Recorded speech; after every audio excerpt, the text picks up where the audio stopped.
Estamos de vuelta en la segunda parte de Acontecer Nacional.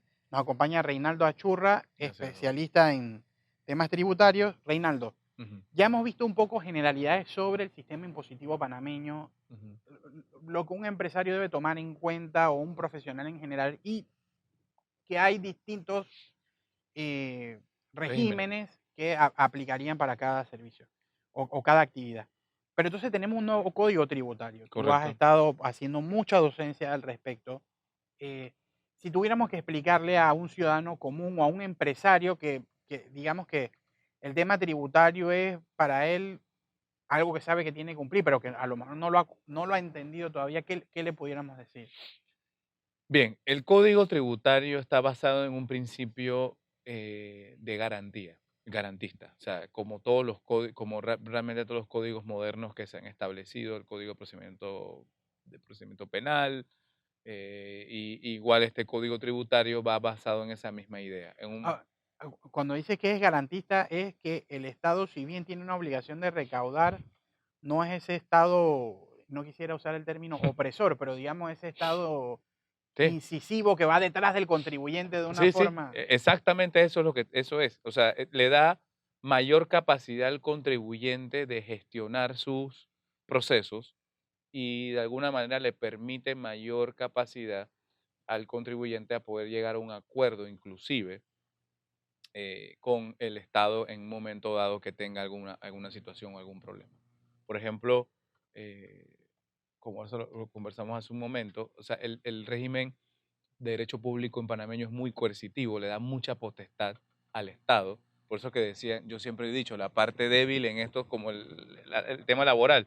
El código de trabajo panameño protege a la parte más débil, que no es el capital, sino es el empleado, el empleado en este caso, pero en derecho público pareciera que la parte débil fuera el Estado, o sea, porque te da demasiadas Amplias garantías, facultades. amplias facultades y demasiadas garantías al Estado. El Código Tributario busca nivelar esas cargas. Para efectos tributarios, a diferencia de en todo normalmente lo que es el derecho administrativo, en materia de derecho tributario, con este código, ha ido llevando a nivelar las cargas y darle mayor garantía y capacidad al contribuyente para poder gestionar. Entonces, este código tributario, ¿qué viene a establecer? Los procedimientos mediante el cual el Estado tiene que recaudar, ¿Es correcto? o en el caso de que detecte alguna situación que merezca una atención, entonces, ¿cómo debe actuar frente a un contribuyente? Ya sea Correcto. llamarlo, notificarlo. Correcto, así mismo es.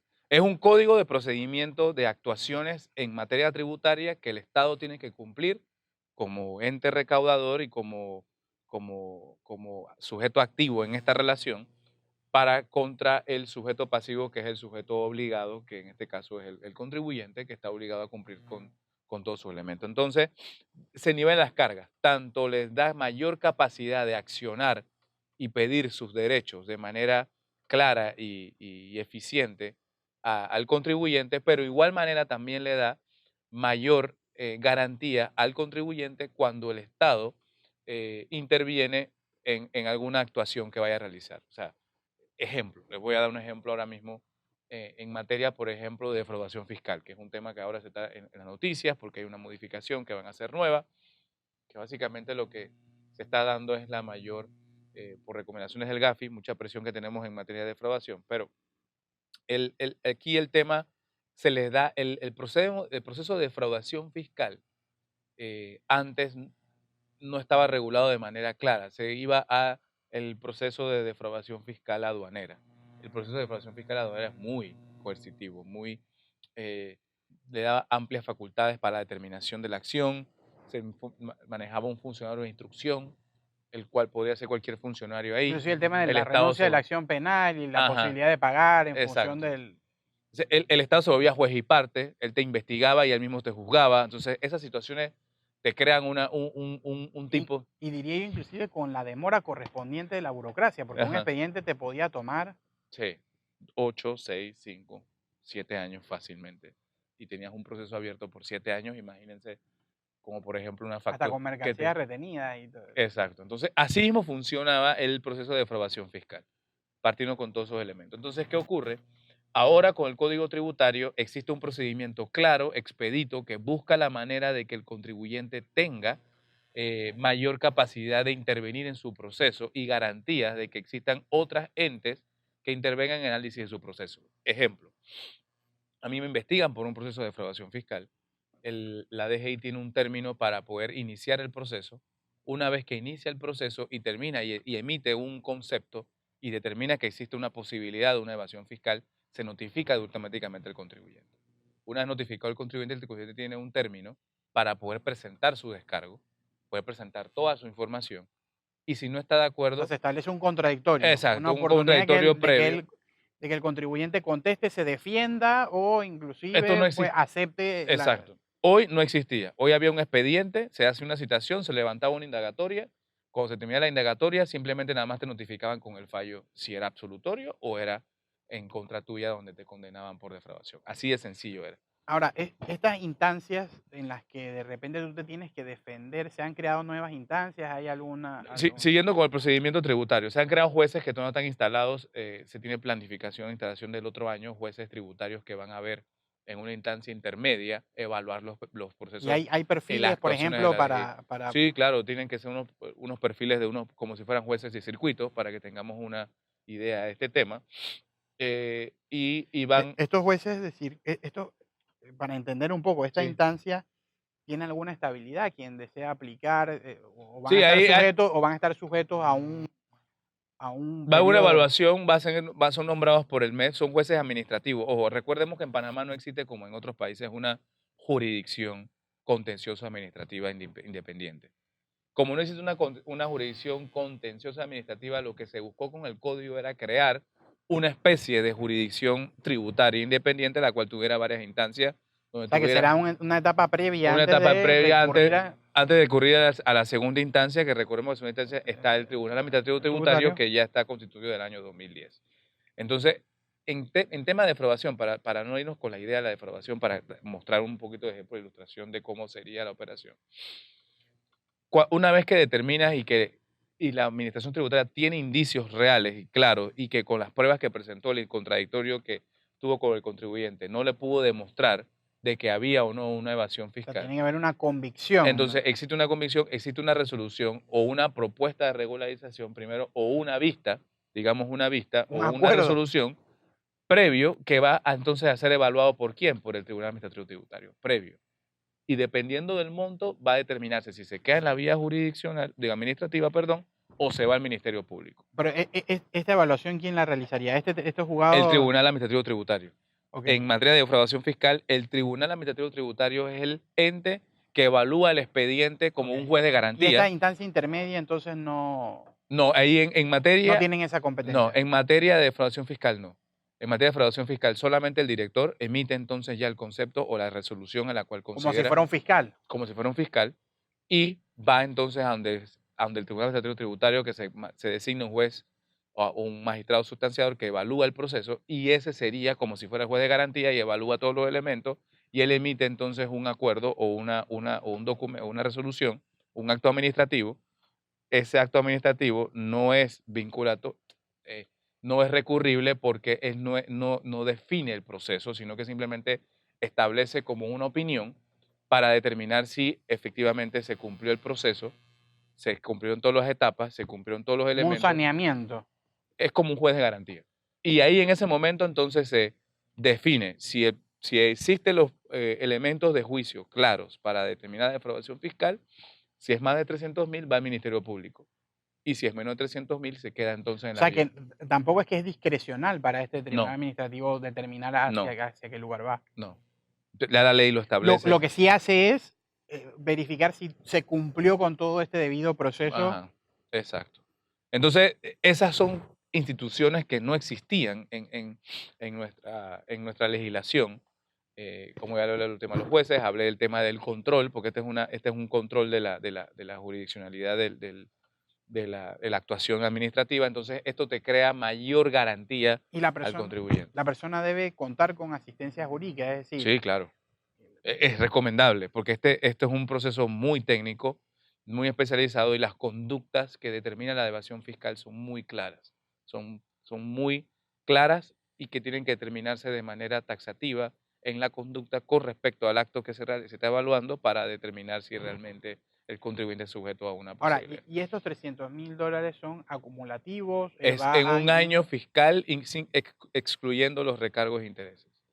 Ok. O sea que no puedes decirme, dizque, oye, sí, la defraudación fiscal son por $100.000, pero entre recargo, interés y multa te lo subo a 350.000. Que ¿Y qué puede pasa ser, si el año siguiente vuelvo y es otra, eso es no se acumulan ese es esos? un concepto que siempre se les planteó y siempre se les explicó a los fiscales y a las personas que estaban representando a la Dirección de Ingresos. Doctrinalmente, entendamos que un contribuyente puede cometer un hecho. O sea, aquí correspondiente a un periodo fiscal. el delito continuado en materia de defraudación fiscal no aplica. Y le Ok, explico por qué. correcto. ¿Por qué? Porque cada transacción tiene una obligación tributaria independiente, porque cada actividad que genera el sujeto en un periodo fiscal es independiente del periodo fiscal siguiente. Puede ser que yo por algún error, que el error no es defraudación fiscal, pero vamos a decir, puede ser que porque no tenía dinero, tomé el riesgo de hacer una conducta que era de evasión fiscal para salvar mi negocio, una conducta que no es Tenía que pagar justificable. planilla y de Hey, repente ¿sabes no qué? usé. Usé el dinero, mejor pagué la planilla y no pagué el impuesto, agarré el ITBMS y pagué la planilla de mis empleados en vez de pagar el ITBMS del gobierno. Que genera consecuencias. Que en la consecuencia que es la defraudación fiscal. Esa conducta la hice un año específico, por toda la situación económica y todo lo demás. Pero el año siguiente y todos los demás años, me he comportado de una manera clara y no existe ningún tipo de problema. Por ese periodo fiscal es que yo soy sujeto a la investigación de defraudación fiscal. Ahora, ¿vuelve al Estado más ágil, más competente para llevar sus procesos? Mira, lo que pasa es que también, bueno, hablando con las personas nos hemos reunido con distintos funcionarios de la DGI buscando maneras por parte también igual del colegio, por parte como académico, buscando la manera de ver cómo mejoramos el servicio de la administración tributaria y evaluando también la aplicación, porque el Código Tributario todavía no está en vigencia, solamente nada más los artículos de defraudación fiscal, por eso fue lo que lo traje a ejemplo. El problema que ellos tienen, me dicen, sí, tienen un código tributario muy moderno, muy garantista, pero tienen una institución muy vieja. Estamos hablando de la ley orgánica que crea la Dirección General de Ingresos del año 70. Y nada más tiene 50 años. y nada más tiene 12 artículos, 15 artículos, que le da capacidad y le da ciertos temas. Entonces, eso yo lo entiendo y yo se los he dicho a ellos. Ellos me lo comentan y hemos hecho en distintas discusiones. Él dice, O sea, bueno, inclusive es un cuerpo normativo que diseñó una institución para la época, para la época. con tantos cambios que Exacto. se han dado. Exacto. Entonces, Debe, tiene normas que inclusive entran en contradicción con normas del mismo código, que es cierto, porque las facultades que tienen, teniéndose del año 70, cuando se crean, tenemos que entender el contexto histórico que nos desarrolláramos en ese momento, las facultades eran amplísimas. y actividades económicas que inclusive o ya no existen o no estaban creadas, por un lado o por el otro. Es correcto. No existían todas las capacidades modernas de recaudación, de investigación. Actividades No existía logísticas, nada portuarias. exacto. No existía nada de los negocios internacionales, el tema de GAFI, nada de activo intangible, Servicios por capacidad de internet. sistema, e-commerce, nada. O sea, nada de lo que estamos hablando ni siquiera pensábamos que iba a ocurrir. Entonces tenemos que entender que las facultades de la administración tributaria y la modernización del sistema tiene que ocurrir. O sea, que el Código de Procedimiento Tributario es bueno, pero requiere que el Estado sea más ágil. Exacto. Tienes que modernizar la institución. Bueno, y pensaría yo que si es la entidad recaudadora, tiene que ser robusta. Sí. O sea, que tiene que crecer de forma ordenada, pero especializada Es también. correcto. Y ese es el problema que se tiene y yo sí soy convencido de que debemos actualizar la ley orgánica de la Dirección General de Ingresos dándole mayor facultad. Se quiso en un momento hacer con el tema de la Autoridad Nacional de Ingresos Públicos, que era la NIP, cuando estuvo en su momento, pero realmente cuando lees la ley, cuando se crea la NIP, realmente no se creó con una idea de poder modernizar y crear la institución. Simplemente nada más agarraron la ley, el decreto ejecutivo para 109, fortalecer al verdugo. para fortalecer al hombre y no la institución. ¿Ya? Al inquisidor. Bueno, este tema de los impuestos, la gente siempre genera algún sentimiento. Así mismo es, Okay, así mismo muy es. bien. Entonces, eso te crea una situación que yo sí soy plenamente convencido de que sí hay que modernizar la legislación, adecuarla a las actuaciones modernas y darle mayor capacidad y darle inclusive mayor participación. Ahora, por ejemplo, con las discusiones de la Superintendencia de Sujetos Obligados No Financieros, que se le crea participación a los mismos actores. O sea, esa institución debe tener participación de los actores, eh, para que puedan de alguna manera contribuir y entender que de esa manera es que con una institución tributaria robusta, con capacidad de recaudación, con capacidad de fiscalización, nivela las cargas, porque existe, o sea, entendemos por ejemplo, y no vamos a hablar de sectores económicos, pero existen situaciones en las cuales personas o negocios compiten con otros bajo estándares distintos, porque hay uno que simple y sencillamente no paga seguro social, no paga impuestos sobre la renta, no paga ningún tipo de tributo. En cambio, el otro negocio que está al lado, que paga todos sus impuestos y todas sus actividades, pierde competitividad porque Que los puede ser costos. un poco lo que se cuestiona a veces de las actividades portuarias o logísticas o ciertos negocios que de repente tienen excesivas ventajas versus otros negocios que están dentro de esa misma Exacto. actividad. Una discusión que tiene que crearse, y creo que ya está, existe el compás y la situación política y económica para desarrollarlo, es exactamente eso que estás hablando, Roberto, porque cuando analizamos el pastel del PIB, que es lo que te decía hace un momento, la participación del sector logístico y el sector Estado, que contribuyen muy poco a la recaudación del Estado, Ujú. eh, eso hace que te das cuenta que es la explicación por la cual la recaudación se ha ido abajo. O sea, ha habido publicaciones en toda esta semana en las cuales establece que estamos 1.070 millones por debajo de lo presupuestado en recaudación a lo que va el año. Pero eso tiene una explicación. Los segmentos que más recaudaban en la producción era comercio y construcción. Y, y no tengo que decirte mayor detalle que te damos cuenta que esos son los Hace falta actividades otro más, actor que esas contribuya son las y actividades equipare. más golpeadas. Entonces, la única forma que tú puedas entonces compensar ese desbalance que existe hoy en respecto a el tema de contribución por parte del ente construcción o el ente comercio, que han ido bajando al bajar el consumo, entonces el sector gobierno, entiendas empresas estatales, deberían ser más eficientes, crecer para poder aumentar la recaudación y contribuir al ingreso, tanto tributarios como no tributarios, y el sector marítimo, logístico y demás que planteaste en un momento, que como ya estamos en la discusión de tributación internacional, oye, ven acá, ya no existe mundo en el cual tú puedes tener un régimen que no pagues impuestos. Tú vas a pagar o allá o acá. Y mejor que paguen en Europa, yo prefiero que paguen aquí. ¿Ya? Así de sencillo. Entonces establezcamos un régimen que sea competitivo, que les permita atraer ese tipo de inversión fresca, real a Panamá, y de manera que también contribuyan al PIB, aplicando un régimen especial que no pague, que no Entendiendo sea que queremos que cero, los negocios sean prósperos, pero que también generen para el país una oportunidad. pero que pague 7. En ningún lado del mundo van a pagar 7% de impuestos. En ningún lado del mundo. En Francia van a pagar 40. Claro. Y con todo y con todo el contexto político y social, entendiendo Exacto. que allá las empresas también tienen otras En condiciones, otras condiciones, otro tipo de obligaciones y los todo. regímenes Es laborales, correcto. corporativos, todo lo Es demás, tienen correcto. otras características, Entonces, más todo, rigurosas, diría yo. exacto. Entonces, teniendo las reglas claras, y ya la OCDE entra a esa discusión. La OCDE dice, ve acá, ya no podemos discutir y la OCDE entiende que no puede entrar a regular el régimen tributario Digo, interno de cada país. también ellos buscan un poco eh, sustentar estas grandes economías que tienen. Tú Sí, mismo lo claro. mencionabas, o sea, Sí, ellos sí, tienen grandes infraestructuras, le claro. ofrecen una calidad de vida a sus ciudadanos. Ellos están buscando de una u otra manera ver cómo, eh, Pero, pero no es Roberto, que Panamá tenga que ser el no policial entramos a esa discusión porque al final te voy a explicar qué es lo que pasa. O sea, te puedo explicar una situación. Por ejemplo, en Francia la hora de trabajo, la jornada de trabajo son 38 horas 35 horas a la semana. Hubo un paro, el paro de las camisas verdes, de las camisas amarillas o verdes, no me acuerdo la camisa, chalecos. de los chalecos amarillos. ¿Sabes?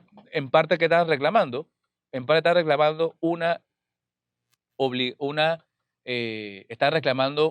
al gobierno que no aumentara la hora de trabajo. ¿Tú sabes cuántas la hora aumentas de trabajo? De 35 a 40 horas.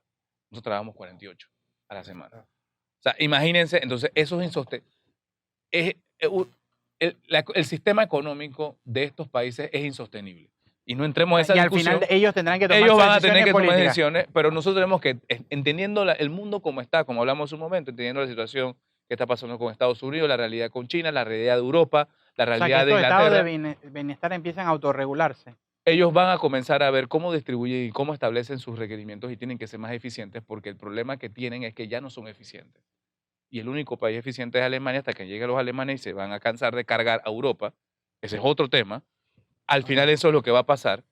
Pero nosotros tenemos que entrar en ese contexto y decir, ven acá, nosotros tenemos, ¿qué es nuestra mayor eficiencia, nuestro mayor activo? Es la Y posición geográfica. entonces, embonando un poco estos comentarios, el Código de Procedimiento Tributario vendría a abarcar a todas estas actividades, a todo esto que estamos mencionando, servicios internacionales, tributación, Claro, y darle herramientas claro, tanto al Estado como al que tiene que contribuir para claro. poder decir, Herramientas claras y herramientas jurídicas que permitan la convivencia del Estado o ente recaudador con la empresa, que tenga mayor garantía la empresa para poder ejercer. Por ejemplo, existen posibilidades ahí. Si yo determiné y hice un alcance, yo puedo llegar a arbitraje o a un acuerdo de regularización con la administración tributaria. Hoy en día yo no puedo hacer eso. o Hoy. pagas o pagas. O pagas lo que yo digo, se acabó. En cambio, yo hoy, ahora con la norma, puedo inclusive llegar a acordar parte y otra parte del litigio. ¿Plazos?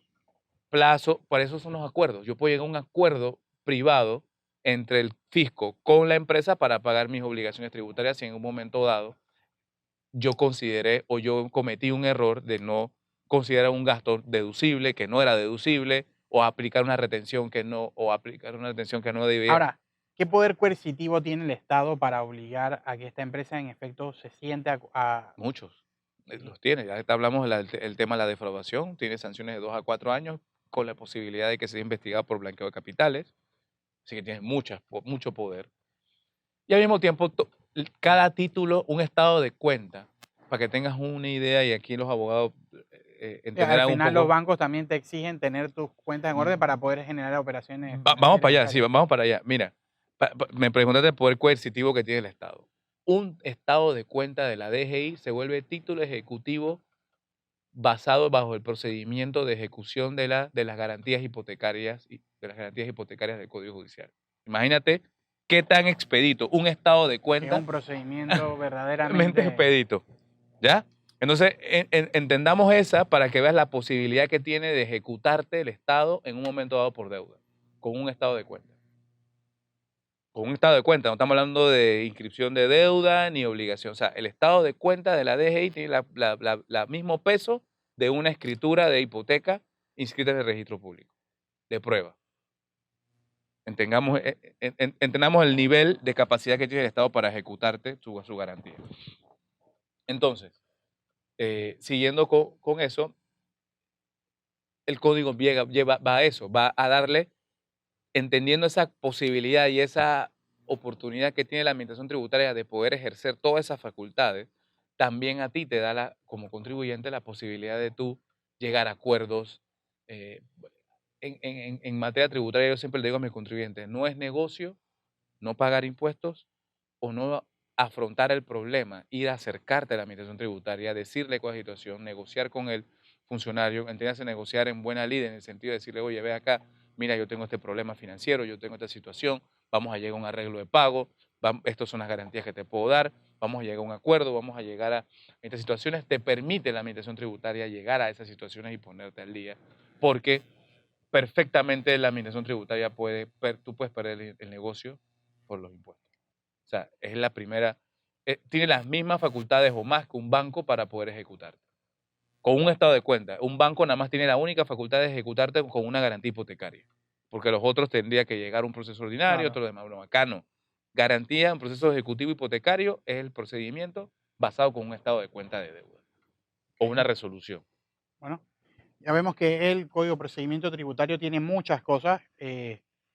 Tú has organizado pues conferencias, Sí. charlas, creo que siempre es importante estar atento y acudir para capacitarse.